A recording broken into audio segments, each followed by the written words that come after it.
അപ്പം ഇത്രയും വരെയാണ് നമ്മൾ കഴിഞ്ഞ ക്ലാസ്സിൽ ചെയ്തു നിർത്തിയത്. ഇനിയിപ്പം ഇത് മൂന്നും, അതായത് 3 കാറ്റഗറീസിന്റെയും സെപ്പറേറ്റ് ആയിട്ടാണ് കിടക്കുന്നത്. ഇതിന് നമുക്ക് ഒരു ഗ്രാഫിലേക്ക് ആക്കാൻ വേണ്ടിയിട്ട് ഈ കാറ്റഗറീനെ നമുക്ക് വേണമെങ്കിൽ ഫിൽട്ടർ ചെയ്യാൻ പറ്റും. ഓക്കെ, ഞാനിവിടെ എല്ലാ കാറ്റഗറീസും കൊടുത്തു. ഓക്കെ ക്ലിക്ക് ചെയ്യും. അപ്പം ഇവിടെ എല്ലാ കാറ്റഗറീസും വന്നിട്ടുണ്ട്.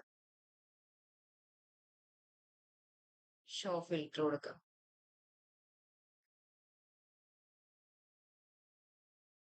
ഇനിയിപ്പം ഇതിൽ നിന്ന് ഞാൻ ഒരു കാറ്റഗറി മാത്രം സെലക്ട് ചെയ്താൽ കണ്ടോ, ഫർണിച്ചറിന്റെ മാത്രമാണെങ്കിൽ ഇങ്ങനെ, ഓഫീസ് സപ്ലൈസിന്റെ മാത്രം, അതുപോലെ ടെക്നോളജിയുടെ മാത്രം.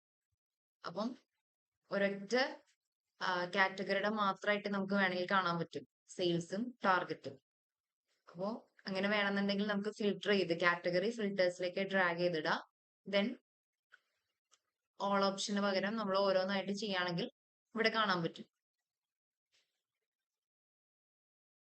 സിംഗിൾ വാല്യൂ ഇവിടെ വേണമെങ്കിൽ നമുക്ക് എങ്ങനെ വേണമെങ്കിലും കസ്റ്റമൈസ് ചെയ്ത് കൊടുക്കാം ഫിൽട്ടർ ഓപ്ഷൻ.